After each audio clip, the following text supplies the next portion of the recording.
célibataire, est-ce qu'on serait devenu trop exigeant? On va développer et répondre à cette question dans un article sur le site evol-love.com, mais aussi dans cette vidéo. Donc suivez-moi, c'est maintenant. Est-ce qu'on serait devenu trop exigeant? On ne demande rien d'impossible. On veut juste un lien qui paraît évident. Une personne avec qui tout fonctionne.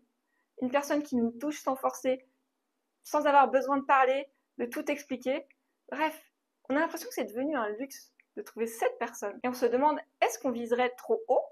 Ou est-ce qu'en fait, on ne serait pas les seuls à ne plus vouloir tricher? On a appris à viser l'excellence. Et que ce soit en termes de carrière professionnelle, on a toujours voulu donner de nous le meilleur.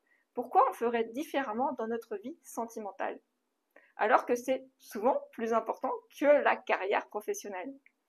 Donc ce qu'on veut, c'est pas la perfection. On le sait, on n'est pas parfait nous-mêmes. Mais ce qu'on souhaite, c'est une relation et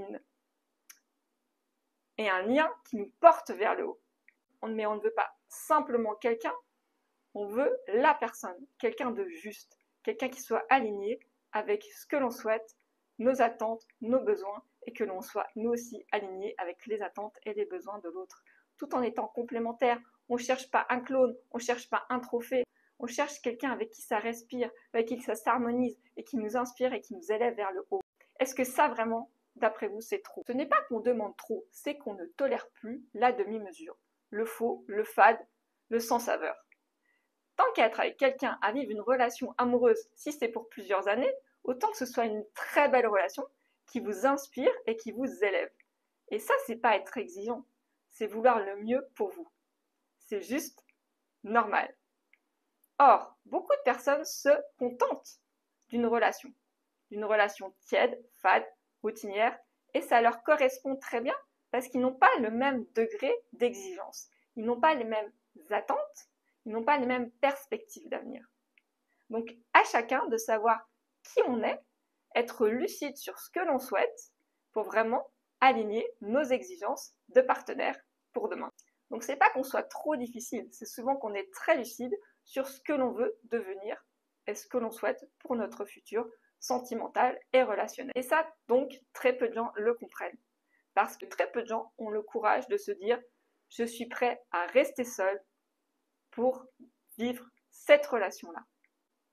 Et ça nous amène au point numéro 3. Ce qu'on cherche est rare, mais pas impossible. On veut un lien où on se sent libre et lié à la fois.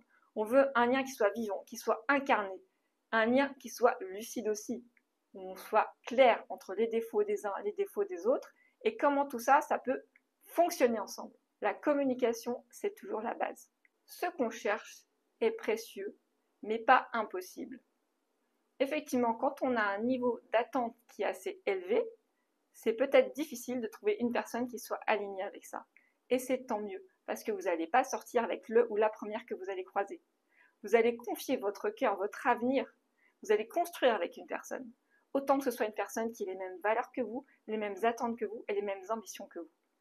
Après, tout ça, ça peut fonctionner différemment. Vos attentes d'aujourd'hui seront peut-être différentes demain et vous allez construire peut-être quelque chose de complètement différent, mais qui sera encore mieux que ce que vous aviez prévu au départ. Parce qu'à deux, vous avez 2 fois plus d'idées, 2 fois plus d'énergie et 2 fois plus d'envie à concrétiser. Donc c'est ça aussi, une relation qui vous porte vers le haut.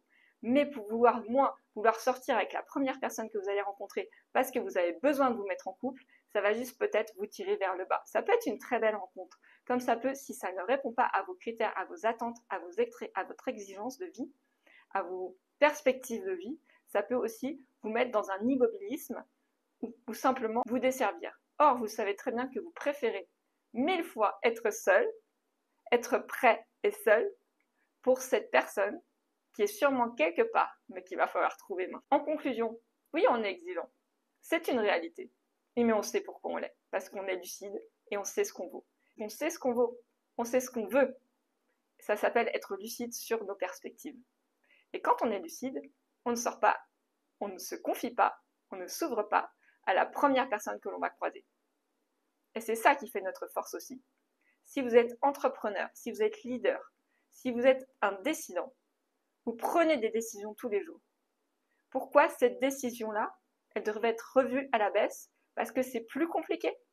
Vous savez très bien, en tant que dirigeant leader, qu'il y a des choses importantes, qu'il faut prendre le temps de trouver les bons partenaires et que ce n'est pas si simple qu'un CV, notamment dans la sphère relationnelle amoureuse. Si vous êtes lucide, vous ne voulez pas juste une relation simple, fade, vous voulez la meilleure pour vous, pour votre futur. C'est tout ce que je vous souhaite. Profitez-en, rencontrez, trouvez cette personne et vous allez voir, elle sera très contente, elle aussi, de vous avoir trouvé. Ciao! Tu ne veux pas juste comprendre, tu veux vibrer pour de vrai. Provoque le déclic, parce qu'il est urgent de vivre